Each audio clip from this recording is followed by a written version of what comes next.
Welcome. January 14th, 2026. Holy moly.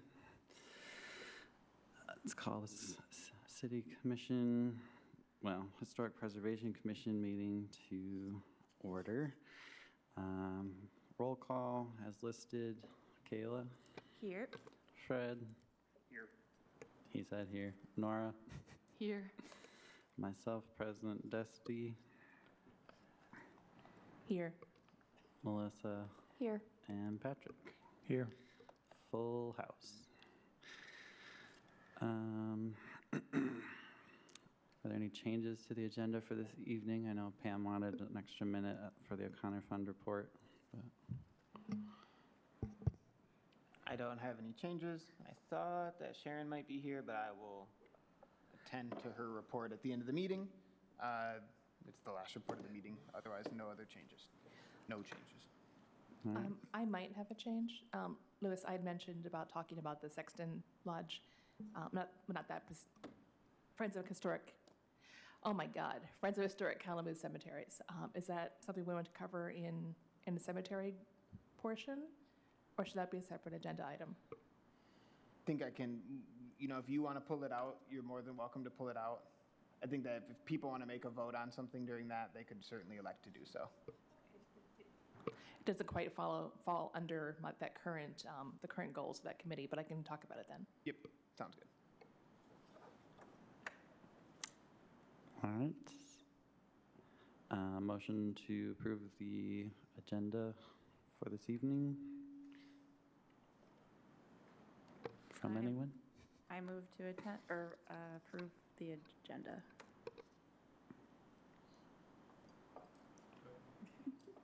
I'll second that. Thank you. All right, looking at the meetings from December's meeting. Anybody had any notes on the minutes?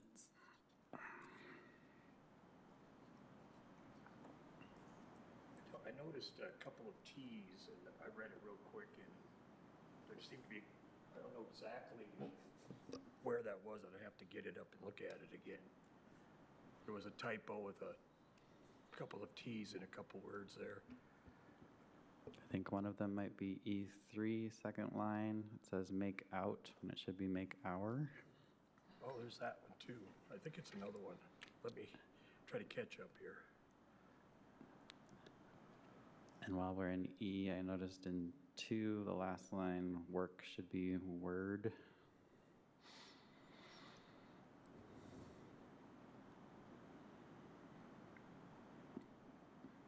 And in F2, it says veil to approve. I think veil move to approve. And then it says 2023 O'Connor Fund Work Plan. Obviously, it should be 2026.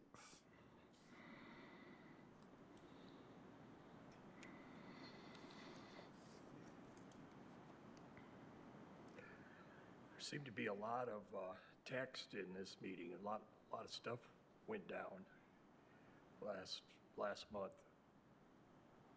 But overall, it seemed like it was pretty well transcribed. Congrats.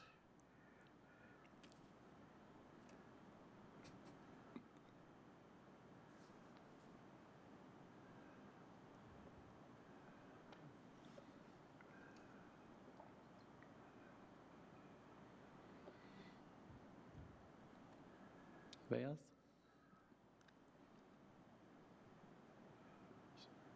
Still trying to find that. Materials. I guess my only thing to add is, yes, we have a great transcription going on. Thank you for everything you're doing for the committee. Exactly.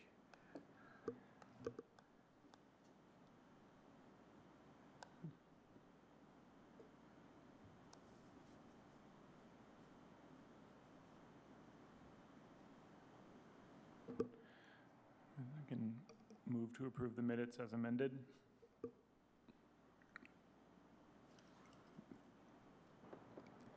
Second? All right, we can come back to that if we need to, Fred. Public comment section. Do we have any submitted previously? Nope. Pam, did you have anything this evening? I just wanted to let everyone know that the Michigan Historic Preservation Annual Conference is taking place May 7th through the 9th this year in Grosse Pointe Shores at the Edsel and Eleanor Ford Community Center or Visitor Center, I think it is.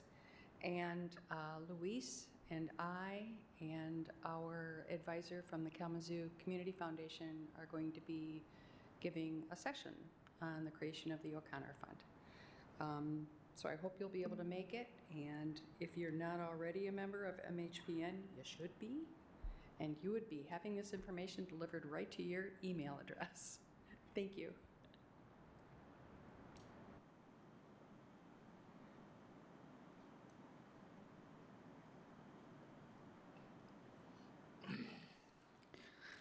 Thank you.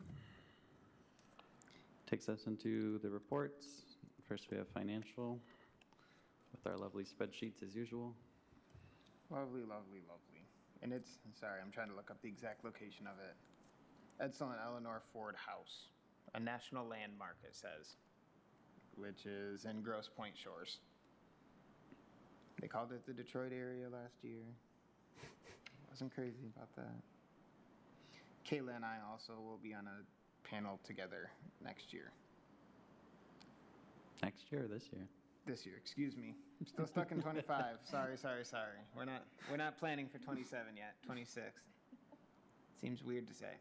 All right, so this is just the one that I attached is just the December sheet. Again, I did receive after I put this together a spreadsheet that I believe is the same for this month. When I tried to pull it up, I think they were still processing stuff as we just got into the new year and everything was showing up as zeros at this point. We haven't spent any money, so nothing has changed with regards to this portion. I did just want to pull up the other one real quick that I received.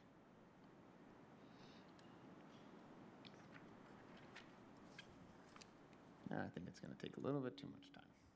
Well, maybe not. So I got another budget on Monday that is showing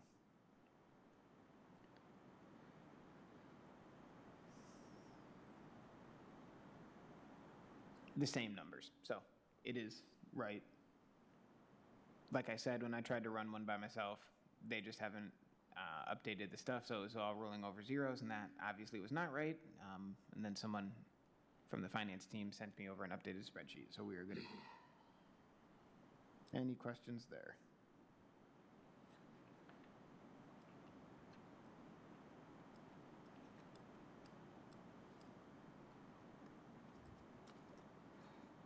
Doesn't look like it.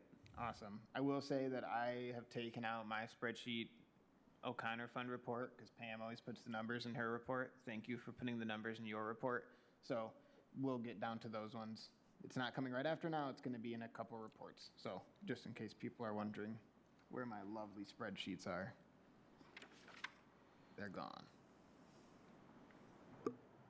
Does everything in this financial report look right to you? Yeah, I mean, it hasn't changed since. These ones are easy because we haven't spent any money yet, and it's truly the same from December. So. Oh, okay. All right.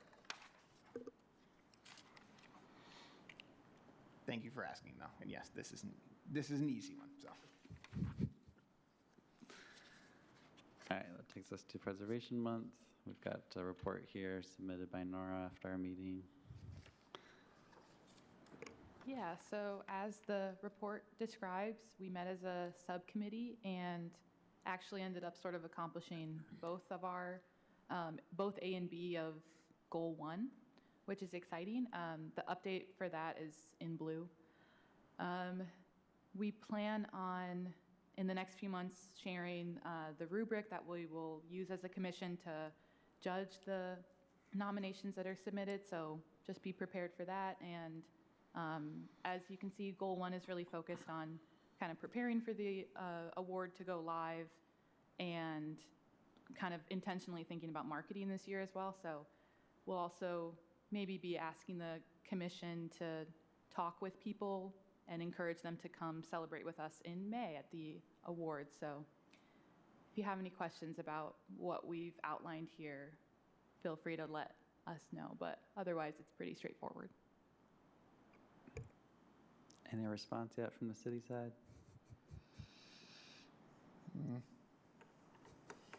Let me pull mine back up.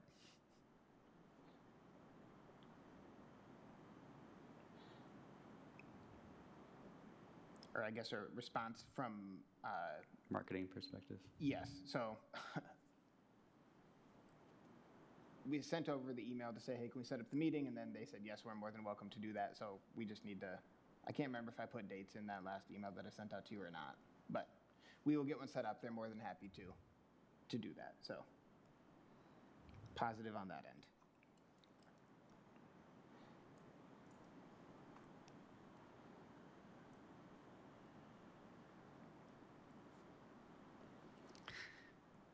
All right, any questions on that report?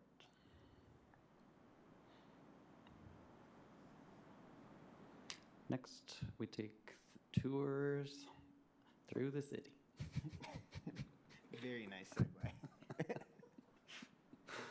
Yeah, so I have the historic tours work plan, working document with our meeting notes that we put together some of our ideas from our January 8th meeting, mostly focusing on our goal 1, which as you can see is talking about the different areas of the tour, kind of getting the major things worked out. I did want to note that we did push the due date back for goal 1, both A and B, to February, our meeting, so that we have a little bit more time to do some research, kind of finalize some things so that we can bring them to the commission and discuss them in, a broader form. So those are just some of the ideas of the locations or themes that we're thinking of for each of the tours. So if you guys have any input on those or any ideas that you'd like to see, please send them our way. We'd love to talk about them in our subcommittee, tinker with some ideas.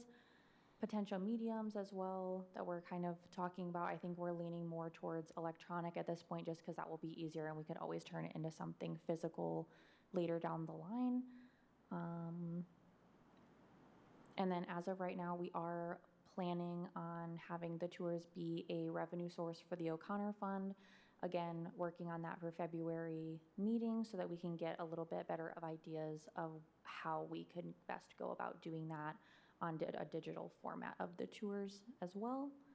We talked a little bit about some of the other goals just in the grand scheme of trying to get a big picture of what we want to accomplish over the next year with these tours. So if you have any questions, feel free to let us know, or any ideas as well.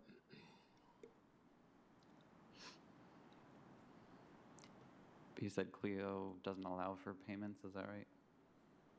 I am currently not aware if it does or not. We're trying to figure out if we want to do something where, we can anyone can access the tour, but maybe we as a commission host tours in the sense of everyone comes to the location and does the tour on their phone, and that could be like a donation basis or an event that they pay to get to, but it's a little bit difficult with anyone can access the tour on their own, so why would they come to an event to pay us to do it when they could do it on their own?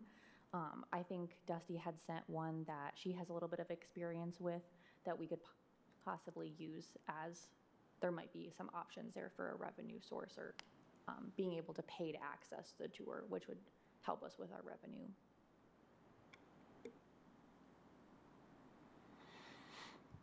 What software do you want to use? What was that, sorry? What software do you want to use, Clio?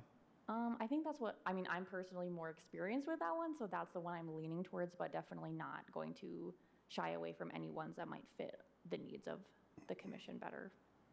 So I think in the past, and I need to double check, so don't quote me, anyone here or anyone out there, we've used Eventbrite through the city to be able to collect fees for things. I'm sure that there's ways that we could set up kind of a two-step process to collect fees if we needed to, hiding the URL in essence if we didn't want them to have it, and then once you pay, you get it. I do think too that I completely agree with the thought, right?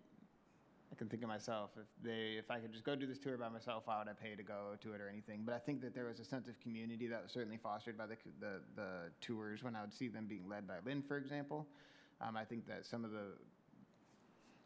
the folks that would come to those, I think, might be more than happy to get the communal experience of actually going out to do it in public. Obviously, you're buying someone's time at that point too if we were hosting an event. So I wouldn't give up on that idea quite yet too, and continue to workshop it. But that's my 2 cents. Don't compromise the software just because of lack of being able to take funds, though. Yeah, I didn't even really think about that idea of having it kind of behind the link itself behind a paywall. And we did talk a little bit about having, if we did do in-person events, like having it almost be like a donation basis as well. Like, oh, if you want to come out, this is what we're doing. If you want to donate, cool. But that gives us a lot of ideas to think about. Thank you.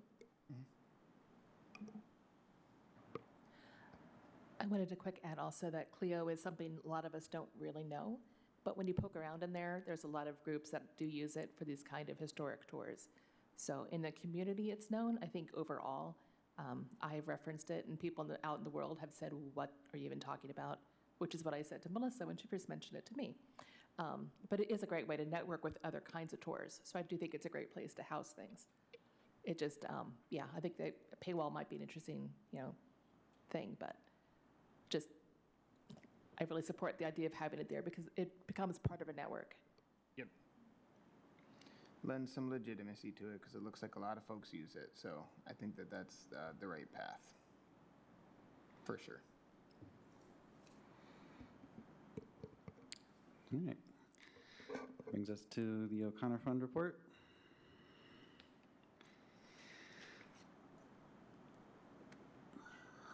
If you would care to, you can certainly come on up. Did you have anything that you wanted to say, Luis? Questions about the report or from anyone? Not particularly. I mean, I haven't heard back from Matt Klaus still yet. At KNAC, I know that we had the one communication with him. This is on O'Connor Fund related topics, right? From the grant that we gave out, I know that they said they ran into some other stuff, I believe, in the email, so they're still working through it. I'm fine with that. They're making progress, so I'm not going to ding them for that, and it's not going to, there's going to be no penalty. So as long as they continue to communicate with me or you or someone involved with the grant process, I'm okay with that, just so you guys all know where that one's at yet, and the money has still not been dispersed out to them. And just, I went back and looked at our communications and schedule. They are still well within their 18-month period Yes. for completing their work, so. Yep. It's funny how time flies. Feels like it was a long time ago, but it really wasn't. Other than that, just happy to see the growth again on the fund. So good to see those numbers getting bigger and bigger all the time. So. Yeah. Anything else from anyone? Questions? Patrick, you and I talked briefly after the meeting last month, and I went back and looked at that policy. It's going to need some work after we affect the fund split. But we can't do anything until we have the fund split, so. Sure. Okay. I have got some other news tonight regarding the O'Connor Fund that I wanted to share with you all. Kind of, maybe it'll help kind of counterbalance what this, the sad part about not getting that goal accomplished before the end of the year. Terry and I had lunch with some longtime friends and supporters of the O'Connor Fund. They have been making annual gifts since we founded it in 2000. And we hadn't seen each other for a couple of years, a few emails back and forth every now and again and stuff like that. And when we got their letter at Christmas time, I said, we're going to get together. So we did, a week ago Friday. And we had a really good time catching up. And when we were finished, they told us that they had added the O'Connor Fund to their estate plan. That was unexpected. If they had told us before, I had forgotten because it was so long ago. And kind of as I was gathering my wits enough to say thank you, because I was just as flabbergasted as I could have been, they followed up by saying, but that was 15 years ago, and since then we have changed our minds and we're rethinking things. And I went, And so while I was trying to catch my breath, she, of the couple, husband and wife, leaned over and touched me on the arm, and she said, we planned to live for a while. And we thought you might be able to use the gift sooner than to wait until after we die. Would that work out, you think? And once I started tracking again, I said, oh yeah, that would work out great. In fact, I told him that I had been, as I was getting ready to prepare this report, that I had been looking at how successful the fund had grown, how successfully the fund had grown this last year. And you guys probably know me, I was already thinking about when can we start making bigger grants, or when can we start making more grants, and that kind of stuff. At any rate, he then picked up the mantle and said, after consulting with your friends at the Kalamazoo Community Foundation,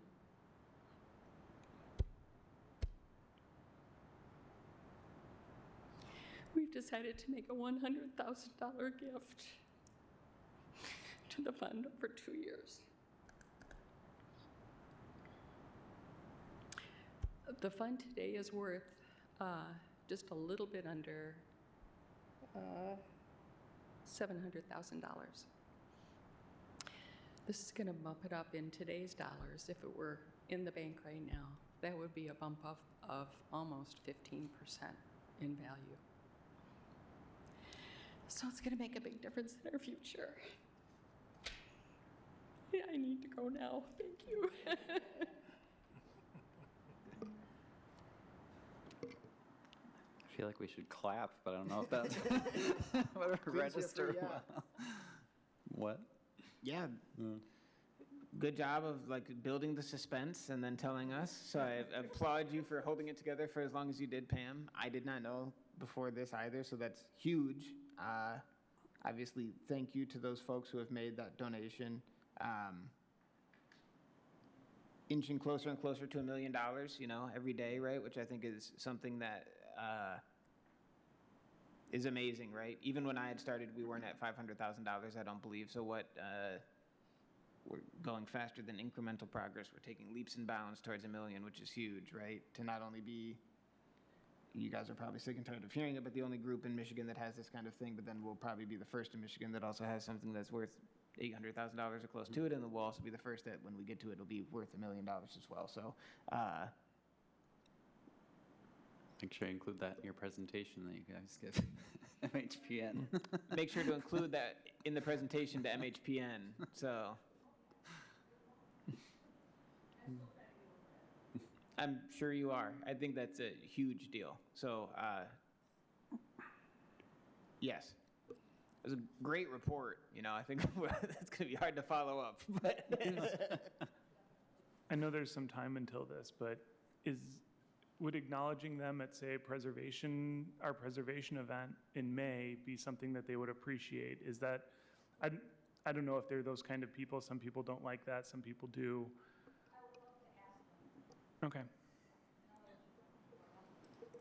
Yeah. I don't know if they watch the meetings, and if they wish to remain anonymous, that's wonderful. But I think that if they wish to remain anonymous, I know at least I would love to write a letter, and if you could give that to them, I guess, to say just thank you, obviously. And I'm sure that you guys would all sign something as well. It's not to give away the secret that we're going to write a thank you letter, but I think showing our gratitude in some way would be wonderful. But I do completely understand the desire for anonymity as well. So thank you for sharing that with us. I understand you wanting to go sit down. That's a huge deal. That's really something. So thank you, and thank you to them as well.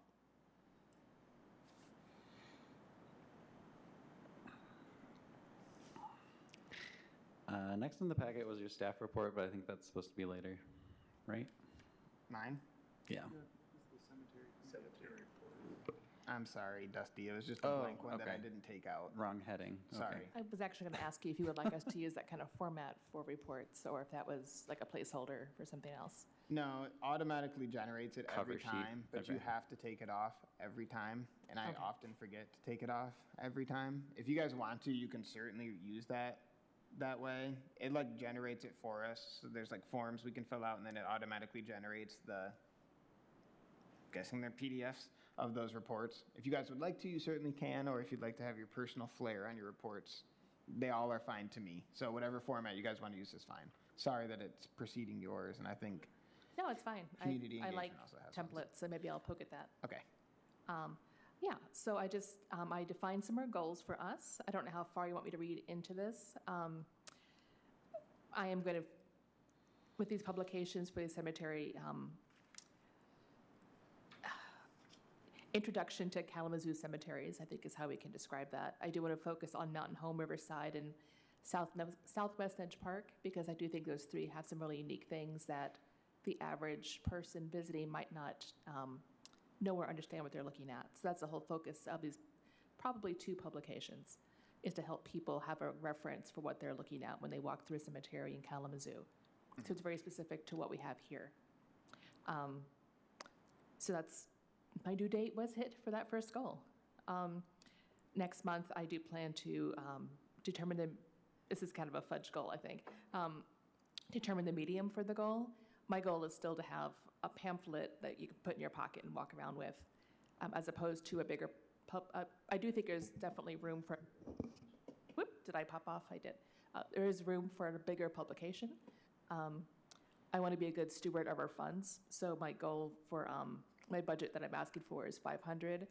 I don't expect to spend all that, but that would be for printing a run of pamphlets, not the booklet. Yeah, I don't know that there's much more. I mean, other goals go out quite a bit. I did have an ancillary budgetary concern, which was I'd like us to discuss the idea of offering some financial support from the HPC to the Friends of Kalamazoo's Historic Cemeteries for taking on the community outreach portion of cemetery preservation. And when this has come up outside of meetings, we've talked about $5,000 as a gift to Gary's group. If we're talking about budget for the year, I'd like us to have a discussion if that's a feasible amount to donate to that group. Feasible, I never know about. I think that where this would get slotted into, I imagine now, would be probably underneath the gifts. Mini grants? Mini grants, yep. Excuse me, mini grants. Oh, man. Okay. Guys, have some compassion, please. Which I think would require them, the FHKC, is that what it is? FOKHC, yes. Okay, that one. Gary's group, I think that would require them then to come, before us to request the funds, right? Okay. That's what we have stipulated, I believe, Patrick, right? Is how we want it to work. And So $5,000 is something that, go ahead, I'm In sorry. writing or to a meeting? Both. Okay, Well, there is the procedure on the website. perfect. About it too. I want to shoot for success, obviously, for everything that we're doing here.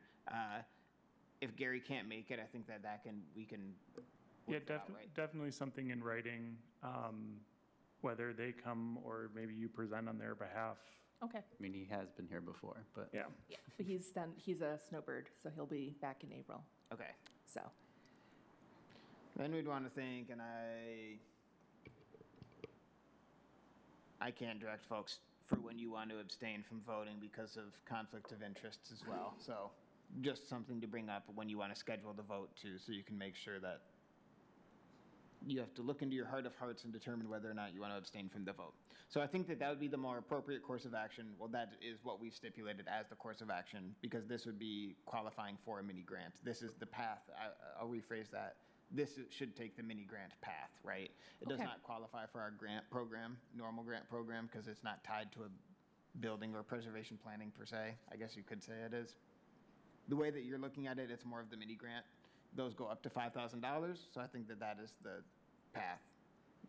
And I think, Patrick, it sounds like I'm on the right path with saying that. Yeah, I would agree.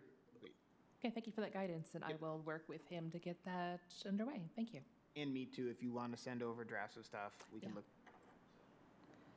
Good, because I really didn't want to just add that to a budget, so thank you for making that. Yep.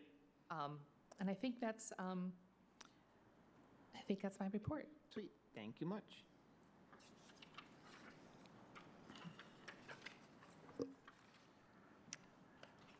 All right. Next on the list is the community engagement report. Who wants to talk about that? Well, as committee, leader, that report's pretty awesome. See, it's completely blank. Does anybody have any questions about it? Anyway, obviously we haven't met in a few months. From where I sat, and I talked to Nora a little bit about this, I think we're ready to mail out letters to that point. You said you were going to send a report to Luis to understand that? I'm sorry? Sorry, it's under the agenda report on there. Okay, It's the that's the next- second one. Yeah, And I see we've accomplished 3 out of 6 goals. yeah. That's batting 500. That's not too bad.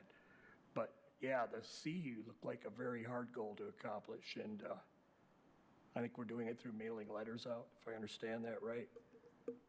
And F was passed on to future subcommittees. I'm not sure what that looks like. Investigate a citywide diversity report for the city of Kalamazoo. I think that's a Okay.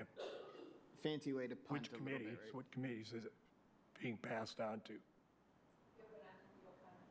O'Connor Fund, okay. Thanks for taking that off the plate. Yeah, I think sort of similar to what Pam runs for her mailing parties. Maybe do that to the list we finally go through, and we could have it over at our house at some point in I'm not sure the time frame. 2 months? At least it might be spring by that time, March. So I guess we got something to focus on. So if you guys want to do it that way, I'll never discourage you to have a party with obviously less members in attendance than constitutes a quorum. So if everybody comes, we can't do it. We're not talking about business. That We won't is speak my to each risk other. averse coming. That could potentially constitute a violation of the Open Meetings Act. All that to say, if you guys wanted to do that, let me know, because if I'm still going to mail them out, they need to be in our envelopes. I just want to double check if I could bring however many envelopes over to your house to have them get stuffed, and then I'd bring them back to work to get them mailed out. Okay, we can do it that way, or if somebody's got a better way, I'm open to. The alternative to- is like I do them at work Hey, by myself. I think that's. I mean, whatever you guys want to do. We can get together and stuff some envelopes. That sounds great. Yeah. So whatever time frame you guys want to look at, just let me know. All right. We have window envelopes and we have just plain envelopes. So that's the next, yes. Which one do you guys want to use? I'm a big window guy myself, but Trying to remember this right, didn't we first do that didn't we hand address the mailing addresses like 4 years ago or so? What was there, I want to ask you some questions about how efficiently to do that at some point. Okay. you need to have a designated scribe then. Well, yeah, I remember we had people with good handwriting did the. It helps. Unless you want to do some Ought to be prank something ones. automatic could be done and printed off. So we can do it that way too if you want, because the letterhead of the letters, when I print them off, I can make it have the address there. And then if we use the window envelopes, you just have to be good at folding, and then they show up. But it loses a little bit of personal flair. So I'll, Then you just gotta have a wet tongue or a sponge or something. I don't lick them, please, right? We don't want any licked letters coming back.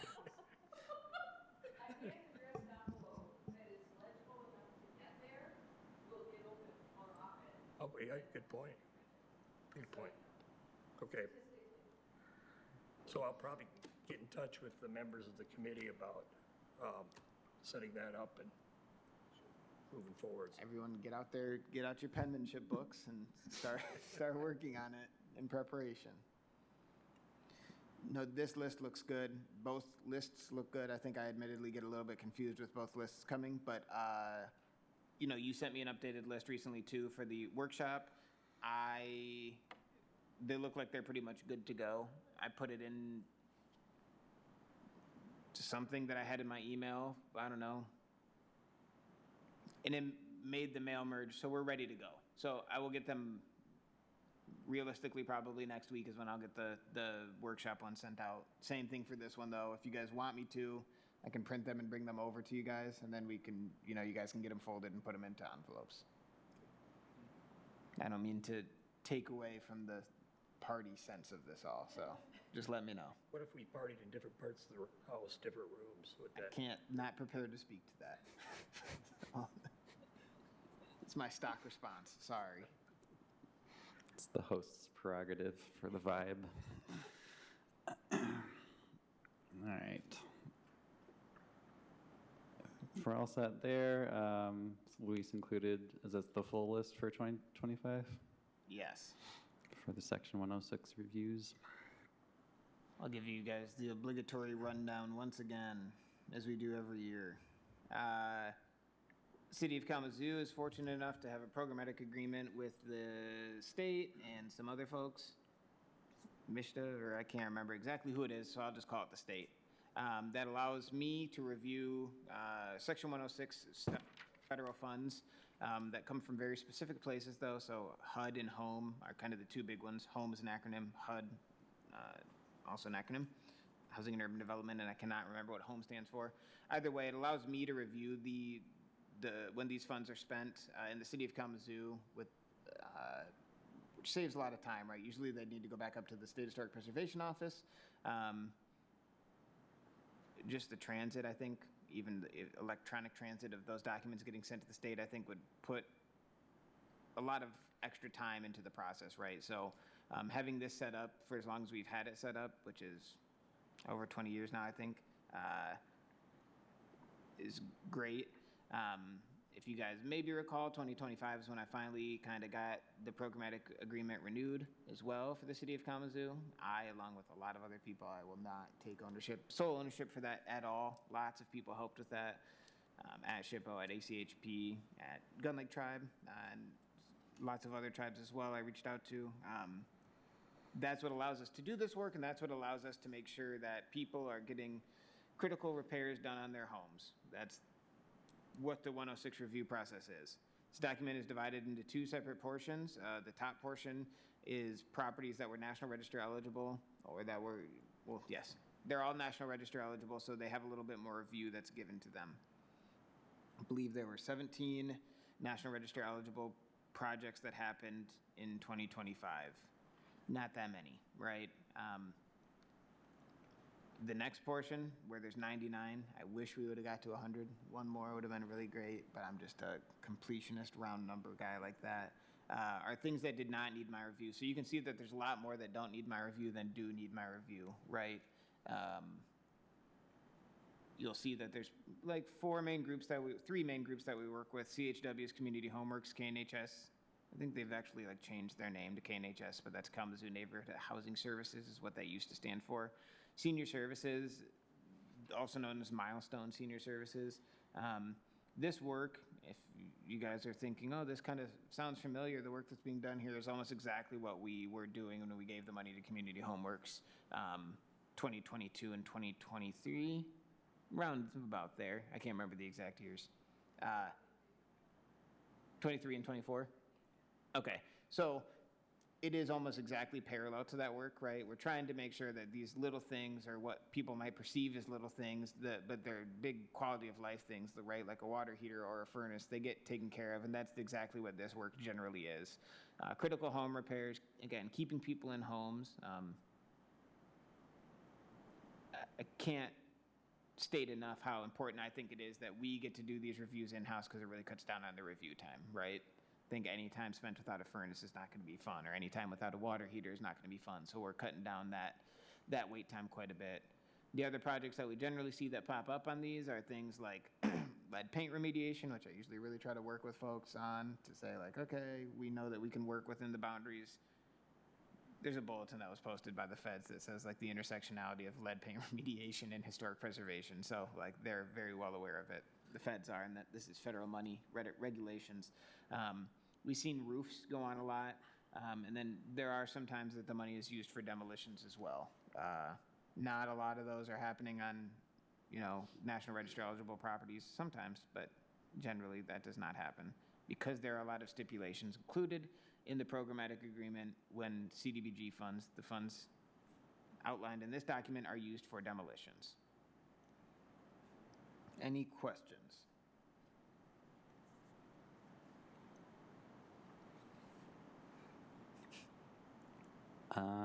Number 15, 817 Reed Avenue. Okay. I was just wondering, because it looked like anytime there was a window involved, they had to get further approval, but this one says they didn't. Did you just know it was like the same kind, or do you remember?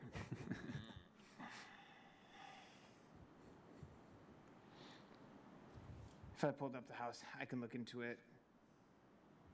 Just curiosity, really, but I'll look into that one because you're right. Generally, I would have made them give me the more information. That might have been one, though, where it was not a historic window in the first place, and it got replaced by another non-historic window, vinyl for vinyl. I could look into it.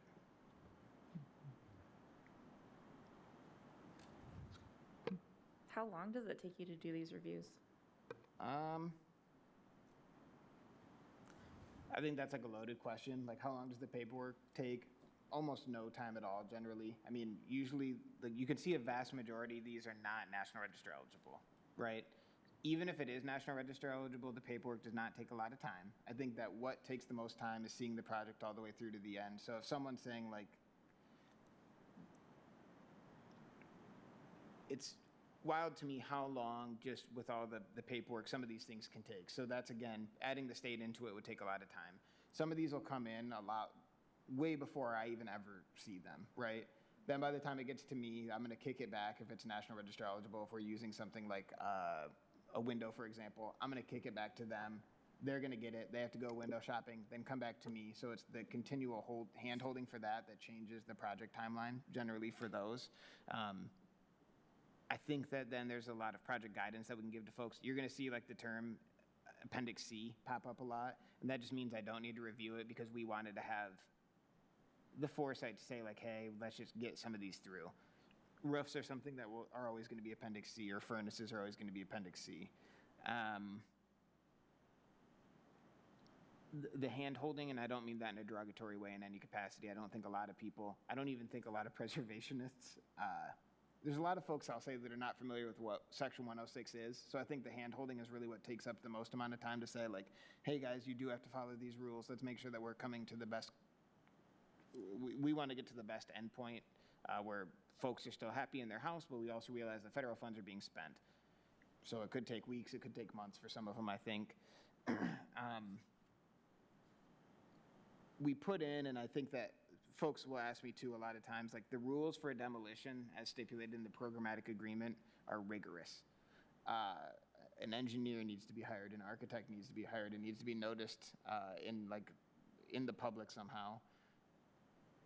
The public needs to have an opportunity for input then. And I think people are like, oh, geez, Luis, you're really like making it hard to use CDBG funds for a demolition. And I think that was probably set up that way for a reason, as with all of these. It's a long way to answer, but I think that the interactions can take a long time with some of these, just to make sure that we get to the most satisfactory conclusion of the project.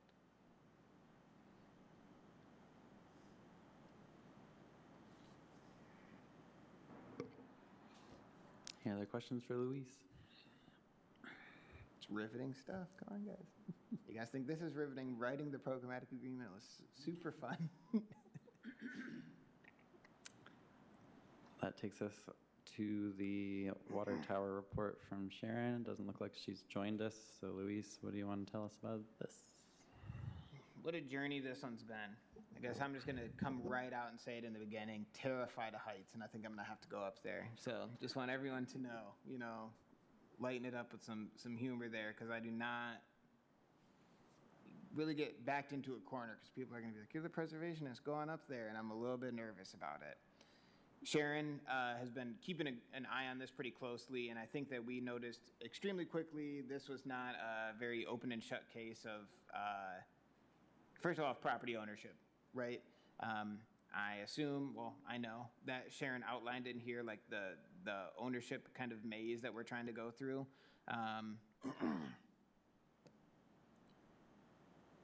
I think it's complicated because the land is separate ownership from the actual property or the structure there. That is my first and foremost concern. So I have setting up time to meet with some folks from the state to figure out what the next steps and what they think we should do about that. Separate concern, my mind is always going to be immediately leaping to the fact that I want to get appropriate permissions before we take some people up this water tower, right? Not only am I afraid of it, I'm just, very cautious about this kind of stuff. So there's that. I think we'll be able to figure that out, no problem. We'll be able to talk to the folks at SHPO, figure out what's going on. It just might take time, and we'll just have to live with that. Sharon, on the other hand, has done a wonderful job of speaking with Tom Neal, with Neal Civic Engineering, and Blair Bates. He is a Mason. And they agreed to go do some looking at the water tower. The picture shows that those terracotta tiles are falling off, right? Those are extremely high up on that water tower. I'm not jazzed about those falling off just because A, they're falling off, but B, I don't want anyone to get hurt by them, obviously.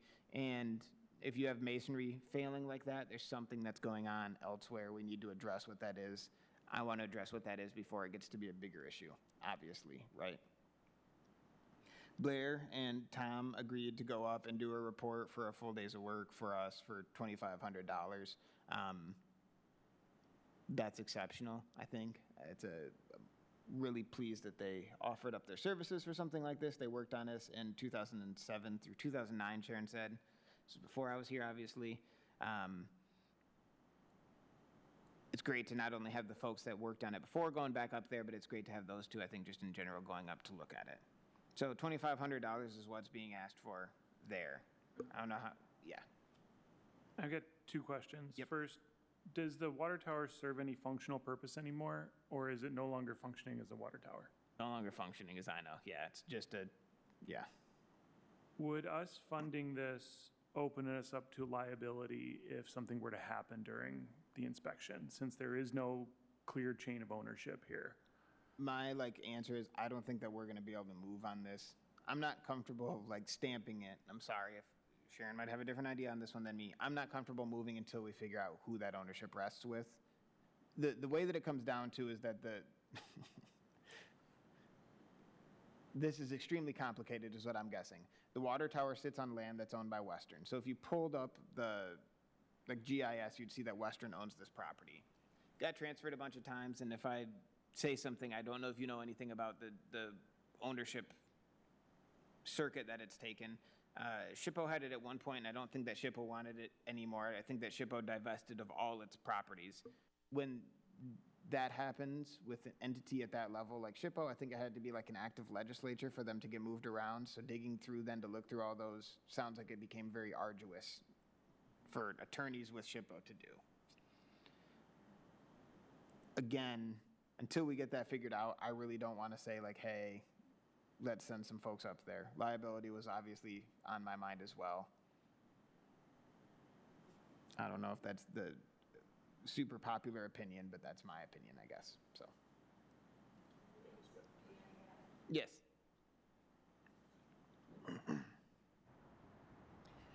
I also had a conversation with Sharon about this and pretty much concurred with exactly what you said until we know who owns it, because for our mini grant policy, if it were to become a candidate for that, the ownership chain is important because we have specified in our grant program that properties may not be owned by nonprofit organizations whose major budget is supplied by taxpayer dollars, and they ought to then therefore be able to take care of their own buildings. And I don't recall exactly what it is with the gift or soon-to-be mini grant program. I would have to look, but I agree. Yeah. The nuance that enters in there that makes me extremely nervous is that this is a single resource district that's on Western's property. Mm-hmm. Kalamazoo, for the uninitiated, has the I think eminent. We are extremely lucky because we were the community that Attorney General Frank Kelly wrote an opinion letter to Ed LaForge, city commissioner at the time, where it was spelled out that public schools are not subject to historic district rules. It's cool that I mean, I'm not jazzed about that, but it's cool that Kalamazoo was the community that got that letter addressed to them. Makes me worried because this is one of the icons, obviously, of Kalamazoo, in my opinion. Again, I don't know if everyone else holds that opinion, but I just want to make sure that it stays in good shape. Figuring out ownership is going to be the first thing. Dialoguing is going to be the second thing, I think, and then we can further explore the money end of things, right? Yes. The first renovation of the water tower was raised by kindergartners bringing pennies into school. For those of you who may, I see a lot of people shaking their heads. They knew that already, but Yeah. What year was that, Pam? Oh, I thought you just knew off the top of your head, man. Okay. Okay. It's in the report. The repairs were made in 76. Okay. Is that what it was? I see a renovation in 76, but was it earlier than that? Oh, there's Sharon. Come on up here, Sharon. I can Were just your- sit up there. Wait, no, right there, right there. Were your ears burning? Did you hear us speaking about this? Oh, no, okay. Oh. Well done. Okay. So, wow, this is the fastest I've ever presented at anything in my life. So, Sharon, do you need to take your coat off? You can take a moment and breathe. I can do that. It's okay. Actually took the stairs instead of the elevator, so. Okay. So, the reason I know about what's happening at the State Hospital water tower is my husband works up there. He's the lead psychologist, and he loves the water tower. He's probably taken 200 photographs of it. And he noticed that these pieces were falling off. And he told me about it back in July. I sent them out to the two people who were primarily responsible for doing the condition assessment of the water tower in 2007, Blair Bates and Tom Neal. And I said, I don't know, this could be something totally minor. This could be some Gorilla Glue. We get up on a scaffolding and fix it. Or it could be something else. And we don't know. So I took it to, with the help of Luis, took it to the State Historic Preservation Office, explained what was happening. And they have changed a lot of personnel since 2007 when they asked us to do that condition assessment. They said, you know, who owns it? Who do we need to talk to about the responsibility for taking a look at this? And the answer that I got about 5 months later was, we don't know. Because it's very unusual for a property, a building, to be owned by a department of the state government, okay? You can have departments that, like DNR, I mean, they have lots and lots and lots of buildings, but a department like Bureau of History, Arts, and Libraries or the State Preservation Office doesn't own properties. They control them, but they don't own them necessarily. And so it just got kind of lost in the shuffle as this department got moved around from one place to another. So we don't know who owns it.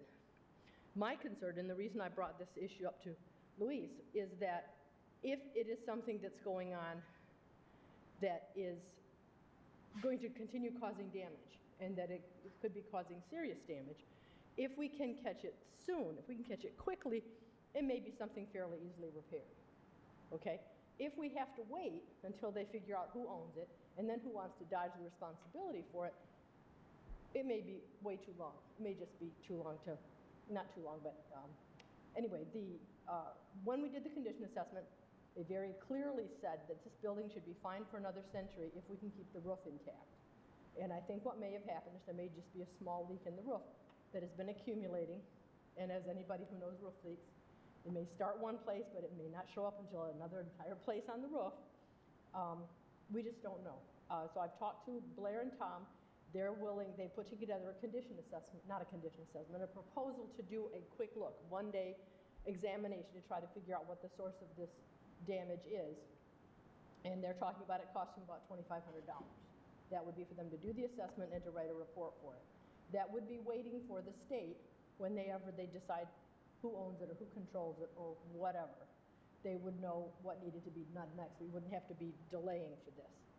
And so what I am asking, and I'm hoping the Preservation Commission is willing to do, is with this unclear ownership issue going on, but I think the important necessity for getting some kind of a condition assessment done soon is that the Preservation Commission consider giving us $2,500 out of the O'Connor Fund to be able to pay for this condition assessment. This is, to my mind, my feeling, you know, being involved with the commission for as long as I was, is that this is the sort of thing, the unexpected thing that pops up with an important historic resource. This is one of the reasons that the fund is there. I mean, the grants are absolutely wonderful. They've done really, really good things. But this is one of the reasons we had this. In case something like this came up and we said, you know, our $2,500 could plug a hole in the dike before the whole thing comes down. Now, it's not going to come down. They said it's going to be good for a century. Okay? So far, the State Preservation Office has said their guesstimate is that it'll cost over $1 million to repair. I kind of want to know more about that. Haven't heard back yet from anybody else from the, from the State Preservation Office about that yet. But I would just like to see whether this is a possibility, whether the commission would consider paying for this assessment just so that we could get it done and we have it on record, and then we'd be able to, if we needed to do fundraising or anything else, we'd have an idea what direction we were heading. So, take any questions you guys have, or?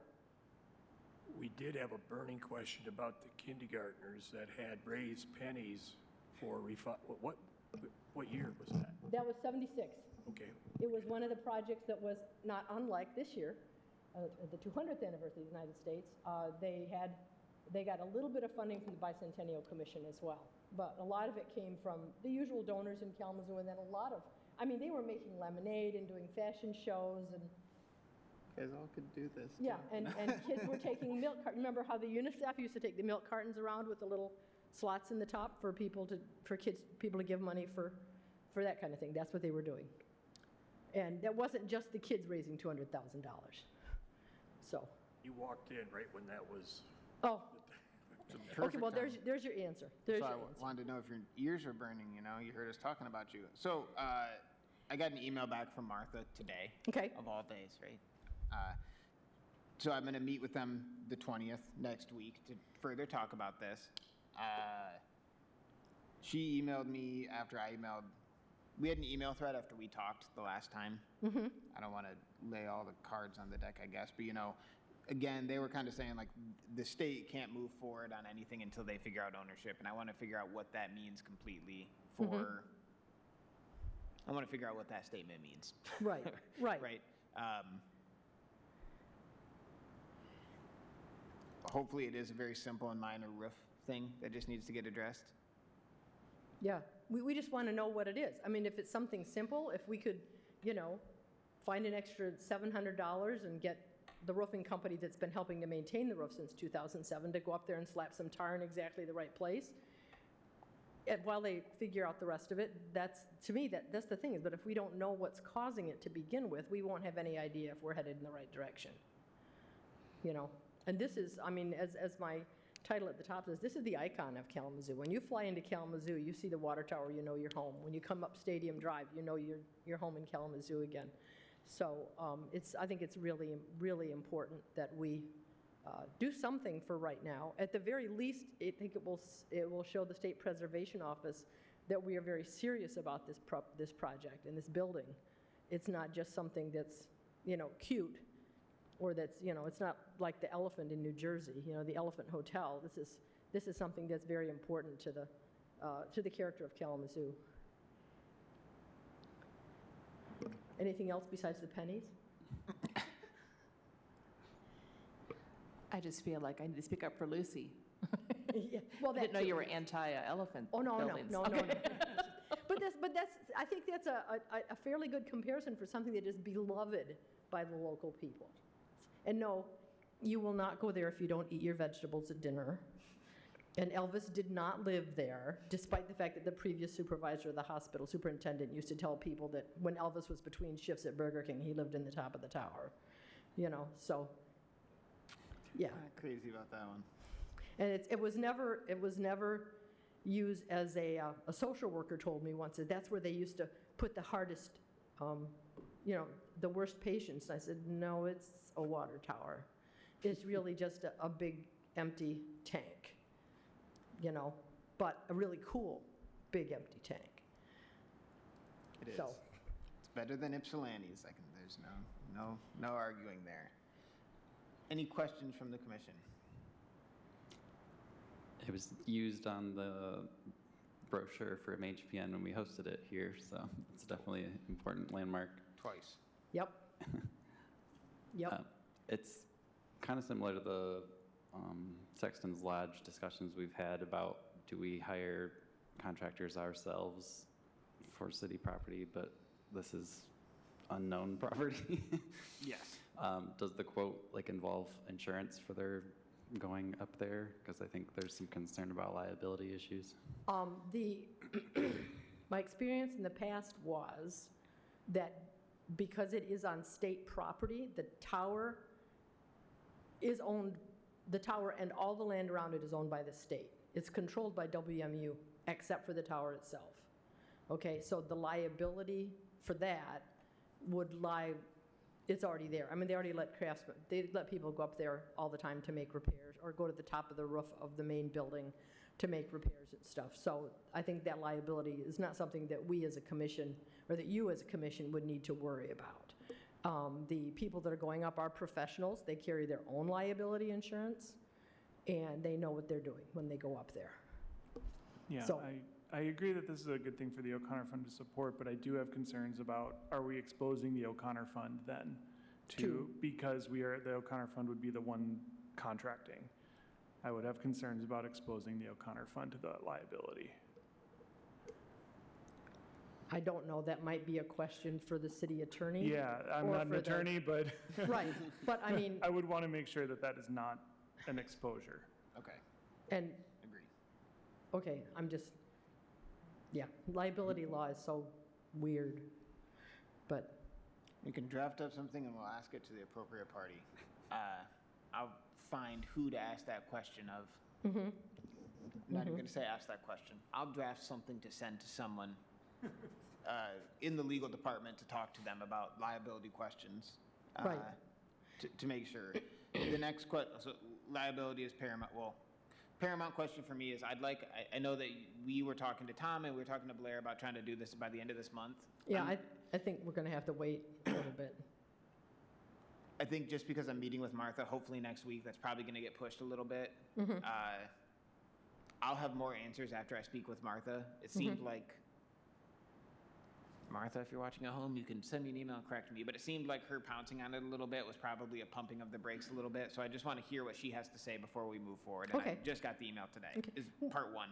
Well- Liability is the second part that we can look at, obviously. And then the third part is something that Pam just brought up where you can come address it if you want. Maybe I'm not thinking of the same thing. Well, the question about the O'Connor Fund and liability to the fund, we don't own the fund. The Community Foundation owns the fund. And that's where the liability would rest if they were to give us money to fund the project. So I think finding out as soon as possible who owns it and what the clear chain of ownership is will make a difference. There also, I think we talked about this last week, Sharon, was that the mini grant or gift policy right now, I'm not sure if I don't have it in front of me, I'm not sure if it allows public entities whose income is derived primarily from taxpayer dollars can receive a gift. We'd have to look at that. So that's why the ownership is so important. Right. But, And I don't think that this is a no right now. I think we just need to get more information. creative problem solving, and we'll look more into it. I don't mean that in a facetious way, but I want to make sure that we're looking at all angles of this, obviously. It's a very unique issue, and it's, I think, probably the only case of who owns this that I've ever run into, truly. People are usually really, really adamant about that is my property. So this is the first time that I've seen it where it's like, I don't know whose it is. Not when it's the state. So what I will do is I will contact our two professionals, Blair Bates of Building Restoration and Tom Neal of Neal Civic Engineering, and tell them that we're exploring some information and we're hoping we can get them up there before spring. Holding One way pattern or the for other. right now, Either the state will decide, yes, we know who owns it, or whatever. And I don't think the city of Kalamazoo would want it. I don't want to speak for them, but that would Well, be my, yeah. it is part of the local historic district, and the historic district ordinance does specifically say that the commission can accept ownership of properties. They can. But with them on the budget that they don't have, I cannot imagine that would be. Yeah, and I think that this opens up, just before you came in, and just so you can know the info of what happened before you came in, gave all the props that are due, I think, to Blair and to Tom. Not only did they work on this in '07, you listed '07 through '09. '07 is the date that I saw before. You were here, I wasn't. So kudos to them for not only of working on it, worked on it once, but offering to come back. Photos of that are like Mission Impossible, of them rappelling down the water tower. It's extremely impressive. You also missed me openly admitting that I'm not crazy about heights, but it's like, I'll go up there if I need to, that's just the gig. But You and former Mayor Hopewell. I know, yes. So first of all, I think that it's great that we were able to find the folks that worked on this before. They have an intimate knowledge, obviously, with the tower, and intimate knowledge with their areas of expertise. So A, that's great, right? B, not knowing the ownership, if you looked at a GIS map, this would be on Western's property, is what it would say on a GIS map. I said, that obviously historic districts do not apply to public educational entities, which, whatever, but we need to figure out who owns it before we can start to make those further assumptions. So if you want to write something to Tom and Blair, feel free to CC me on it as we continue to move forward. I have reserved space with Martha for next week, and we'll figure out next steps after that. See what happens. Okay. Yeah, because if anybody else was hired to do this, they would they'd have a big steep hill to climb just to familiarize themselves with this unique building. Whereas these two guys, when they're walking in, they already know what they're seeing because they've examined it in great detail already. They'd have a steep tower to climb, figuratively and literally, newcomers to the project. But Blair and Tom are very familiar with it already. So, and I hope that it is something minor. And just with any property, all the complications aside, I agree with your assessment, Sharon, that we want to figure out what's going on and address it before it compounds and turns into something larger, obviously. We just need to figure out who owns it. Right. Okay, thank you very much for your consideration. Of course, thank you for coming.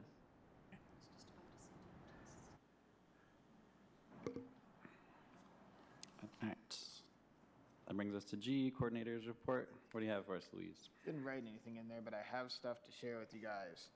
I'd be remiss if I didn't share with you opportunities for upcoming Imagine Kalamazoo 2035 meetings.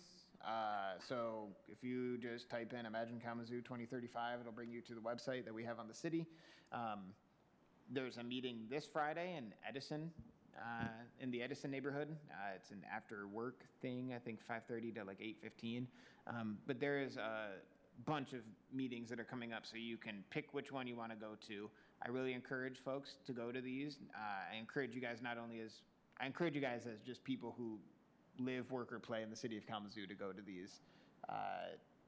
This is a big deal, right? If folks were around for the 2025 master planning process, you'll kind of remember what it was like. If you weren't, it's a great opportunity to see, to me, some great civic engagement and planning in action. So there's events that will be happening in Edison, Burke Acres, Westnedge Hill, Oakland Drive, Winchell, Vine, Stewart and Douglas, Millwood, Arcadia and Westwood, Oakwood, Parkview Hills, Colony Farm, Hillenbrook, Northside, and West Main Hill. Those are all neighborhoods in the city of Kalamazoo. I missed two, so Westnedge Hill, Southwestnedge, and Southside.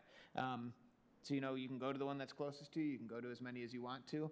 All the details are on the website. You can RSVP ahead of time if you'd like, and I'm sure that I'll see you guys at some of them if you guys do choose to go. But I just wanted to let you guys know that those are happening. It's a big deal for, I think, everyone in the city of Kalamazoo to be able to shape what the master plan looks like for the next 10 years. If you guys have questions about those, feel free to reach out, and if I can't answer them, I will put you in touch with the person who can answer them. I also just wanted to say thank you guys all so much. Starting off the new year with some great reports, so thank you guys all for putting together reports. Thank you guys for taking the time to think about this. I think it makes it a difference, right? We're seeing iterative process. We're seeing folks cross things off the list, which I think is awesome for their subcommittees. So super duper appreciative of that. Thank you so much. And keep up the good work. I will make sure that I don't have blank reports ahead of them in the future. I do apologize to the folks that I had blank reports ahead of their stuff. I think those are the two really big things. If I'm missing anything, let me know, and I'm happy to answer any questions that folks have, or we can move it on to the next one.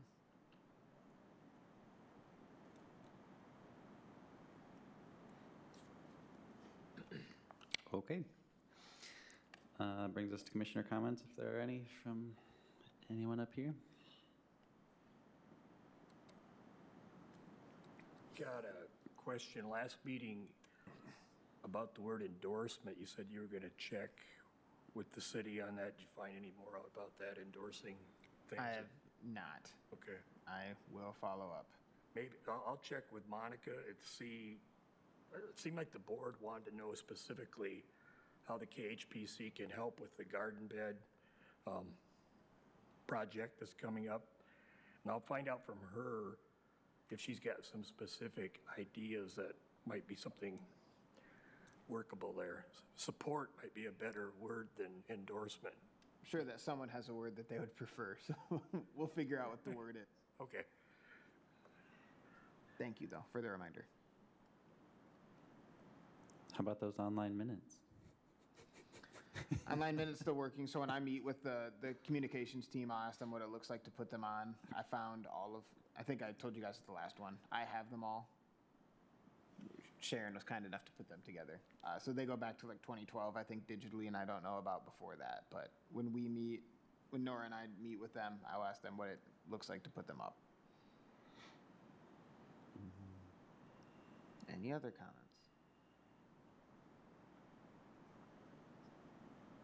Questions or concerns? Going once, going twice. All right, thank you all. This meeting is adjourned, 7:14. Thank you.